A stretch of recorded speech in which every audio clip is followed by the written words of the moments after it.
কাজ থেকে 1-2 দিন ছুটি নিলে আর কাজে মন বসাইতে পারি না, একদমই পারি না। কেন জানি এই মাসের লাস্টের টাইমগুলো আমার এইরকম হয়, মানে সারা মাস প্রচুর পরিমাণে খাটার পর মাসের লাস্টে এসে আমার একদমই গা ছেড়ে দেয়, মানে আমার আর কাজ করতেই মন চায় না। তবুও দেখা যায় যে মাসের লাস্টের দিকে অল্প অল্প আমার সব কিছু করা হয়, মানে অর্ডার খুবই অল্প নেওয়া হয়। মাসে 2-3 দিন একটু রেস্ট বা একটু শুয়ে বসে থেকেই কাটানো হয়, কারণ পুরা মাস দেখা যায় যে যেমন কুত্তার মতো দৌড়ান লাগে, সেই রকম কুত্তার মতো দৌড়াতেই যায়। কখনো বাজারে, কখনো এইটা, কখনো ওইটা।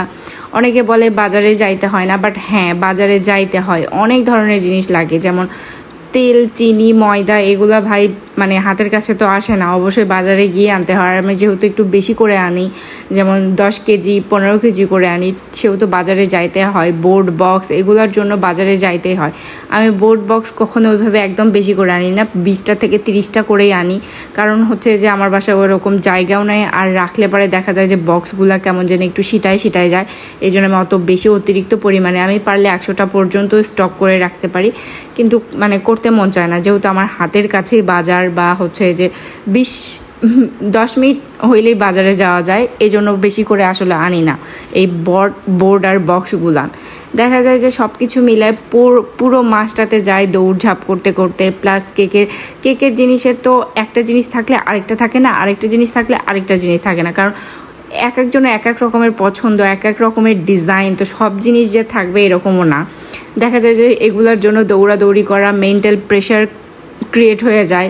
অনেক সময় ডেলিভারি ম্যান থাকে না, সেটার জন্য আবার দৌড়াদৌড়ি করো, নিজেদের যেয়ে দিয়ে আসো। বেশিরভাগ টাইমেই দেখা যায় যে ডেলিভারি ম্যান না থাকলে আমি নিজেই যেয়ে দিয়ে আসি, কিংবা ফ্যামিলি মেম্বার কেউ যেয়ে দিয়ে আসে। তো এই মানে ডেলিভারি ম্যান না থাকলে আমার বেশি ট্রমা লাগে, কারণ আমার বাহিরে গিয়ে এই ডেলিভারি দিতে মন চায় না। সিরিয়াসলি আমি একদমই জায়গা চিনি না, তো আমার এই জিনিসটা দিতে খুবই বিরক্ত লাগে, কিন্তু তবুও মাঝে মাঝে কিছুই করার থাকে না, দেওয়াই লাগে। তো এই যে এই কেকটা ছিল হচ্ছে 1.5 পাউন্ডের মধ্যে। এই থিমকে আসলে কি বলে আমি জানি না, ভুলে গেছি। এর আগে আমি প্রচুরবার বানাইছিলাম এই থিমটা। এইটা হচ্ছে আপু আমার এক রেগুলার কাস্টমার, উনিও হচ্ছে অর্ডার করছে। বেসিক্যালি আমার ফ্রেন্ডের কি কোনো আত্মীয় হয়, আমি দেখেছিলাম আসলে ফেসবুকে, তো সেখান থেকে আমি একটু চিনি। তো এই যে এখানে আমি নামটা লিখে দিছি, আর হচ্ছে যে কার্টুনের থিমগুলান বসাই দিচ্ছিলাম, যেটা যেরকম ছিল। আর কিছু ফন্ডেন্টের কাজ ছিল, ফন্ডেন্টের কাজগুলো আমি আগেই করে রেখে দিয়েছিলাম। আর বৃষ্টির দিনে এইরকমই হয়, হাতের সাথে এই ফন্ডেন্টগুলো একদমই চিপকে ধরে। এমনি সময় গরমের সময় তাও ভালো থাকে, কিন্তু বৃষ্টির সময় একদমই ভালো থাকে না। আর শীতের সময় তো কোনো কথাই নাই, শীতের সময় একদম ফন্ডেন্টে কাজ করে অনেক বেশি শান্তি। ফন্ডেন্টে কাজ করে শান্তি, প্লাস ক্রিমেও কাজ করে শান্তি, বাটার ক্রিমেও কাজ করে শান্তি, সব কিছুতেই।